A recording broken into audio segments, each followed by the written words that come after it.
Donald Trump launches his own social media, but it's already been hacked. The Russian government stalls spy equipment in third-party data centers. Apple might be the last U.S.-based tech giant left in China. And a hacker in Argentina steals identities of all 45 million citizens from the government. All that and more next on The Computer Doctor Show. You're listening to The Computer Doctor Show, your source for technology subjects affecting your business and personal life during this new normal. Your host is an award-winning office technician and IT specialist, author, tutor, ethical hacker, and recent winner on localbest.com as the best computer shop in Tucson. Broadcasting live, here's Aaron Moss. Hello, Tucson and the podcast world and the nerd world, and happy Cybersecurity Awareness Month to you all. Welcome to the Computer Doctor Show, your headquarters for up-to-date scam awareness, science, and cutting-edge technology talk. This is episode 67. I'm Aaron Moss, your host. Thanks for tuning in with us every Saturday at 2 p.m. And we post all of our bonus content and other content on computerdoctorshow.com. Again, computerdoctorshow.com. Our open lines, 520-790-2040. Feel free to call in anytime with your comments and questions, and even complaints we can answer. Co-hosting today is Mike from the Cassie Unscrewed Theater. Hello. All right. Good to have you with us again. Thanks for being here. Thanks for having me, I should say. All right. Well, thank you for being here. That's what I meant. You thanked me for being here. I did. Thank you for being here. The Computer Doctor Show is sponsored by the expert technicians at Perfection Auto Works near Speedway in Craycroft. They have a free 26-point inspection, and when I really have a tough problem, I take my cars in there to get checked out.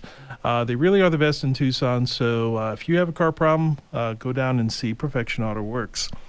We're going to take a break of the station's normal regular news and get into what's happening in tech news this week. Tech news. Yep. So Donald Trump, he got to wear Zuckerberg's shoes for a little while, and he got a beta launch of his own social media this week. I think it went off on Wednesday, and it gets trolled and hacked within 2 hours. 2 hours. 2 hours of being live. So that's interesting. So what the trollers did was they made fake accounts. Right. It was like at Trump at Donald Trump and Mike Pence. Mike Pence as well. And here's the mistake that was made. When there are all kinds of codes out there. If you've ever built an app or built a website, there are templates, website templates out there, app templates that are out there. So there's actually a social media template that's out there. It was actually the Mastodon 3.0 social media code base. Mm-hmm. And so the name of this app was Truth Social. So Truth Social is this social media, and some experts are even saying that it might even be a recipient of ransomware, just like other social media platforms that use that same code. Oh, wow. Yeah. So they might have to, I believe right now it's completely shut down.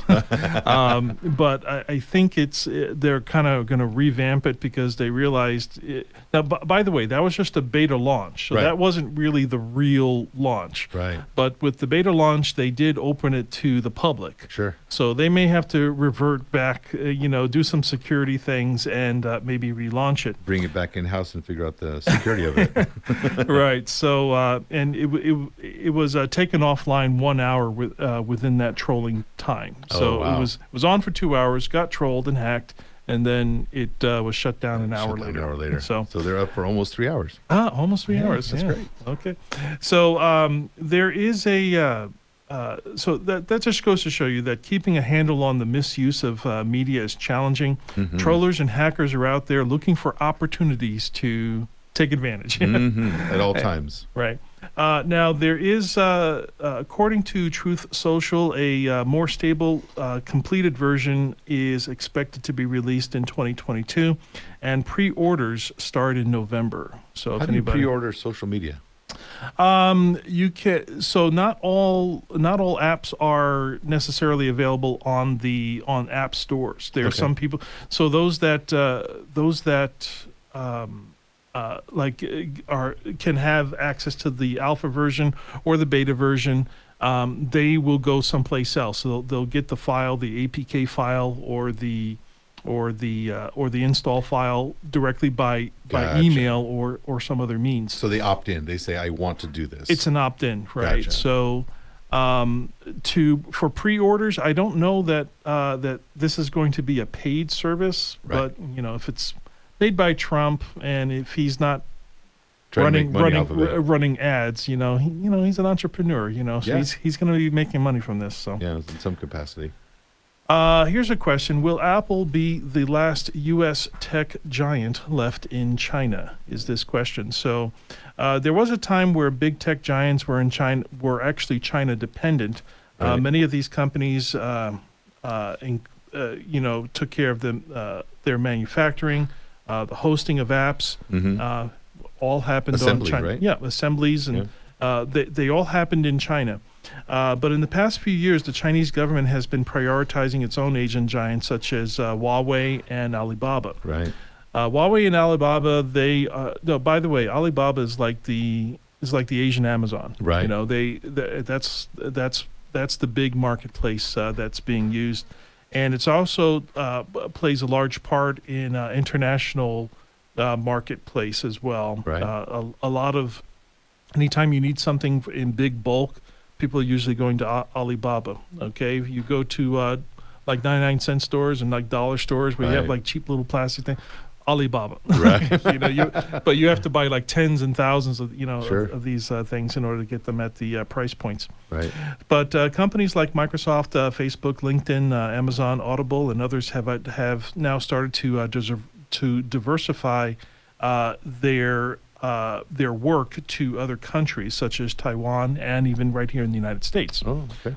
And more specifically, right here in Arizona, because in Chandler, there's so much happening. So many companies are moving to Chandler. It's going to be like another Silicon Valley up there. Yeah. Okay. So they're going to be hiring all kinds of engineers, and the U of A is ramping up to train engineers.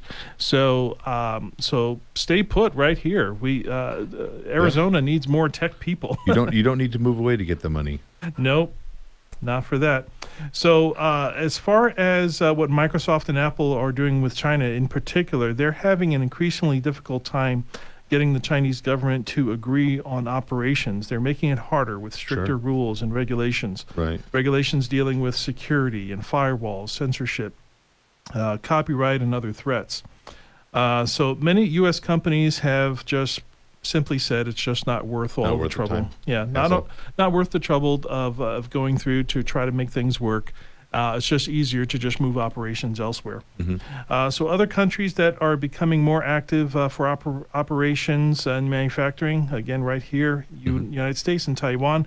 There are other countries. I don't have them in front of me right now, but the idea is a lot of U.S. tech giants moving out of China. Moving out, trying to go into other places where Exactly. they get similar services for less hassle. Less hassle, right? It's not even about the money anymore. Right, no. It's about the hassle and the speed of getting things done. Yeah. We can all understand that. Definitely. There was a hacker in Argentina that managed to hack his way into the government computer, and he was able to steal all 45 million citizens' identification information from that database. That's incredible. Now, this happened about 10 days ago. Well, it was reported 10 days ago by the Argentina government, and they said that a hacker managed to get into the government registry of the people of Argentina. The names were offered for sale. Really?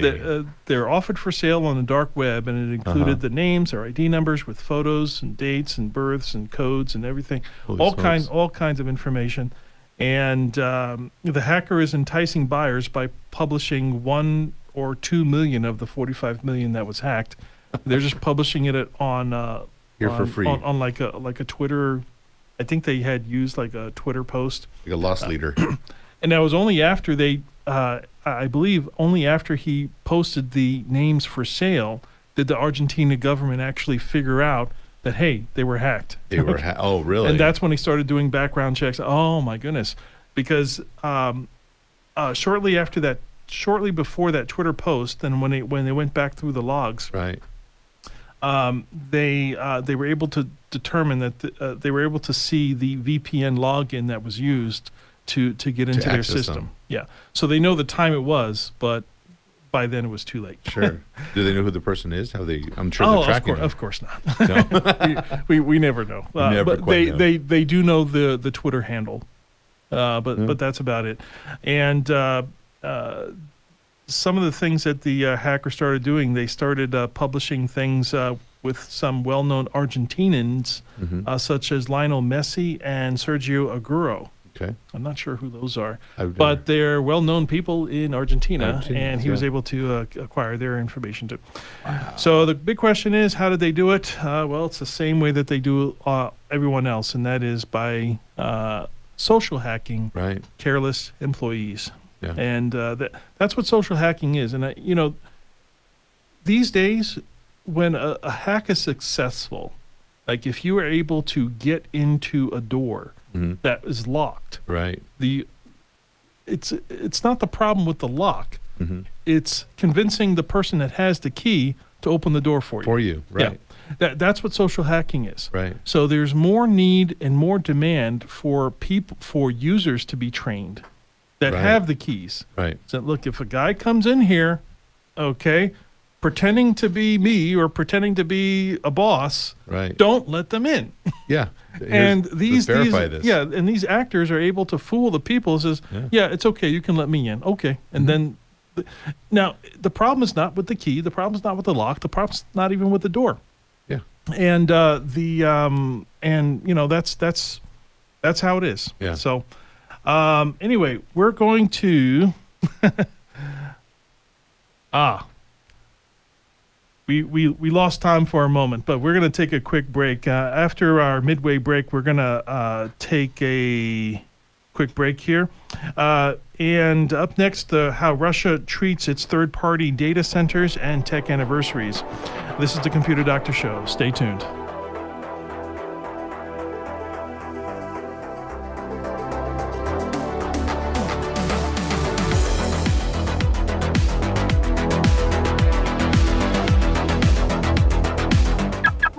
Oh, yes. I've come to feel very close to the birds, and I've come to realize how they feel when...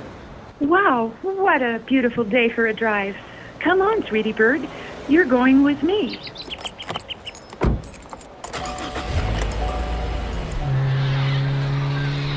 Where are all those birds coming from? Lady, you gotta get out of here. Look at the poor fat man. They fetch his eyes out. Never mind that. That's just Hitchcock. He makes a cameo in all his commercials. You gotta roll the windows up. Get your windows up. The power windows don't work. Lady, I know we don't have time to discuss this, but you should have taken your car to Perfection Auto Works. They do windows. You heard right. At Perfection Auto Works, we do windows. Power windows, that is. Our free 26-point inspection will have you covered. At Perfection Auto Works, we won't give you the bird. 323-8650 and perfectionautoworks.com. Computer Doctor of Tucson is the best choice in desktop support in Tucson. They fix error messages, power and boot problems, install of software and hardware, and much more. You can come to them, or they can come to you, or even have a remote support session so they can fix your issues over the phone quickly. Give them a call at 261-5508, 261-5508. Visit them on the web at computerdoctortucson.com. Computer Doctor of Tucson, because technology is great when it works.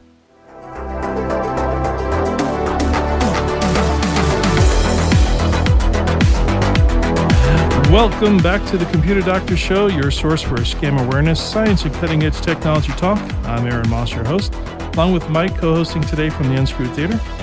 Hello again. Yes. So a lot of people aren't aware, but the tomorrow actually starts the official 10-digit dialing nationwide. Right. So there is a lot of people that are, for many, many years, have been dialing 7-digit numbers. And they may have some automatic dialing that is still programmed on 7-digit dialing. Right. And when we say 7-digit dialing, that's basically the phone number without the area code. Yeah, it's intra I can't remember the word. Telecommunications, right? Yeah, like 520. Yeah, exactly. So we're going to have to start getting used to dialing the area code of 520 here in Tucson. On all your phone calls that are even local, you still have to dial the 520. So the 7-digit dialing without the area code is no longer going to be in effect starting tomorrow, October 24th. Wow. So you might want to take note that if you do have any automatic dialing systems, such as fax machines or any machines that dial in like an emergency number, like if you have an older person that has like one of those beacons, life alerts with the buttons that automatically dial, well, you have to make sure that machine is 10-digit dialing and not 7-digit dialing, or else your loved one is not going to get the help that they need. Yeah.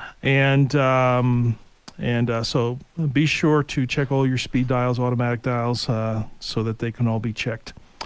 Also, the FCC is holding a live webinar about spoofing calls and robocalls directed at Hawaii, but the information that is there will no doubt be of interest to everyone who is affected. So if you'd like to attend that webinar, it is a webinar that's being held this Thursday, October 28th, 2021 at 2:30 p.m. Arizona time and 5:30 That's also 5:30 p.m. Eastern time. So there's no sign up, no registration requested or registration required. All you have to do is go to fcc.gov/live. Again, that is this Thursday, October 28th, 2021, 2:30 p.m. There's no sign up or registration at fcc.gov/live, and that is for the FCC webinar about spoofing calls and robocalls. So that's something that if you're interested in reducing that, be sure to attend that webinar. Yeah. There was also a rumor about on The Verge this week that Facebook might be changing its name. Yeah, I've been hearing that. Any idea what the new name is going to be? I haven't heard. We don't know what the zero on the name. They keep calling it Metaverse, which I think is a nod to the MCU. But like, what does that imply? I have no idea. Well, there's meta tags. Right. So, and then the Metaverse is the entire internet of, but no pictures or videos, but just little descriptions. So that's what like the meta. I would consider the Metaverse. There might be some other people that may have another idea of what the Metaverse is. I may have to look that one up. Me too. But that is definitely a nerd question. Very nerd. we need more nerds on this show. So okay. Before we get into our next segment, Mike, what can you tell us about the Unscrewed Theater? Well, we're back to live performances every Friday and Saturday at 7:30. We are located at 4500 East Speedway, Suite 39. You can't miss the sign. It's a very large sign. And it's upside down, too. Well, part of it is. Masks are required, and we are also checking for vaccination cards at the door. So vaccination cards and masks are required for attendance. We also have a live stream option off of our website, unscrewedtheater.org. You can sign up for a ticket there and watch us from afar. Okay, very good. Good to know. Good to know. Here are some science and tech anniversaries. Not too many this week. Back on actually today. So this is October 23rd. Back in 2001, 20 years ago, the first iPod was released ever. First iPod, first gen, 20 years ago today. So anniversary there to Apple.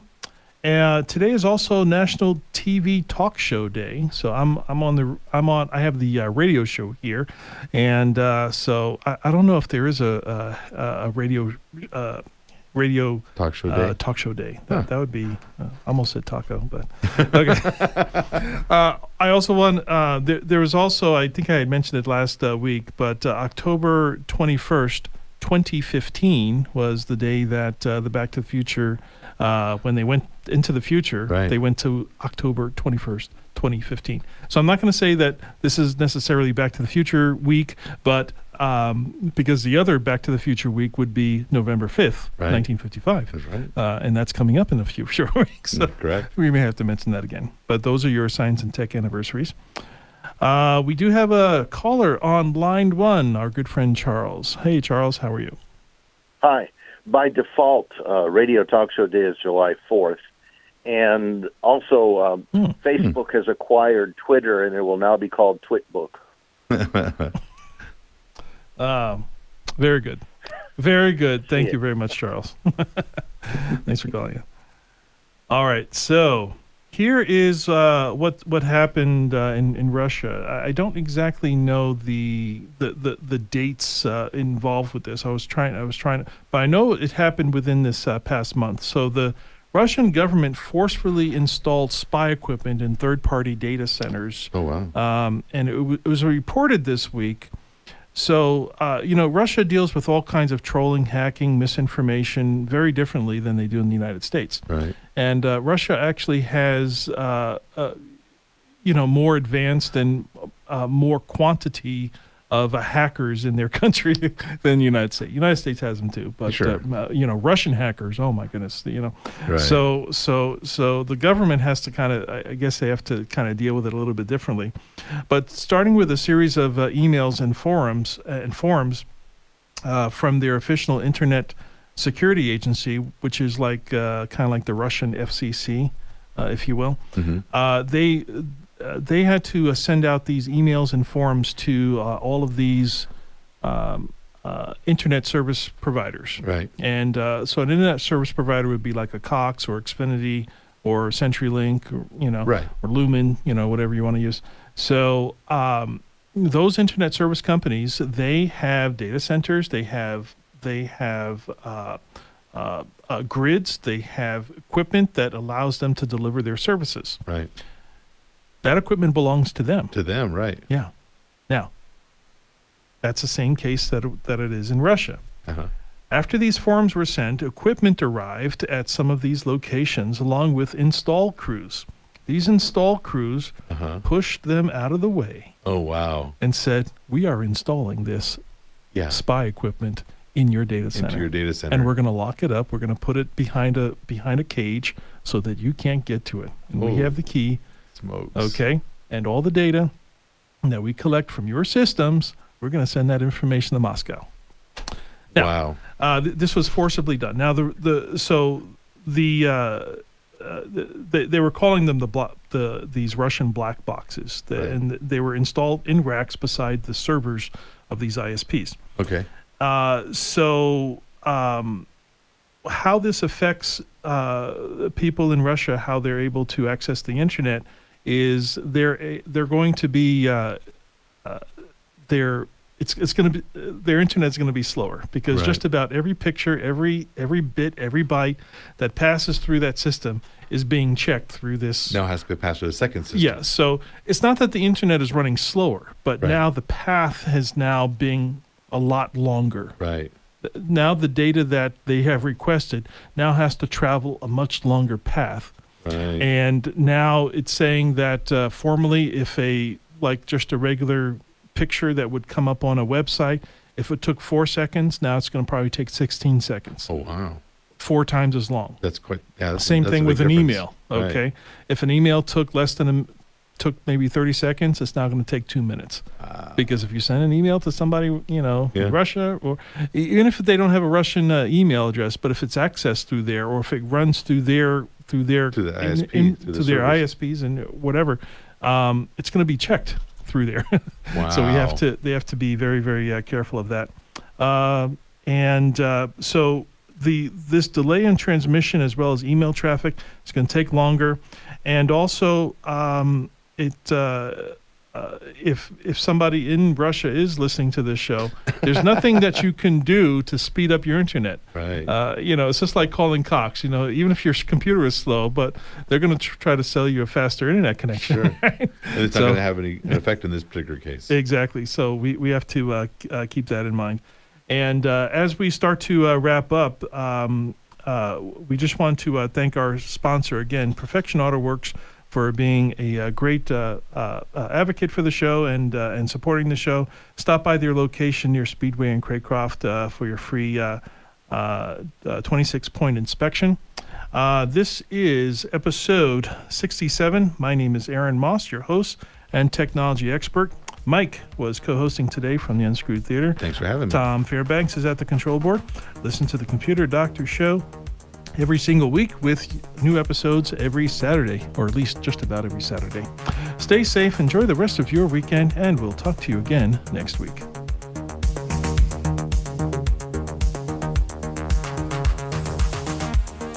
We hope you enjoyed this episode of The Computer Doctor Show. If you missed any part of this live broadcast, we post all our episodes online at computerdoctorshow.com. Remember, the world is getting more and more tech, and so should you. To stay current with technology, listen to The Computer Doctor Show each week for local and global tech insights. If you have suggestions for a topic on a future show, send us an email at info@computerdoctorshow.com.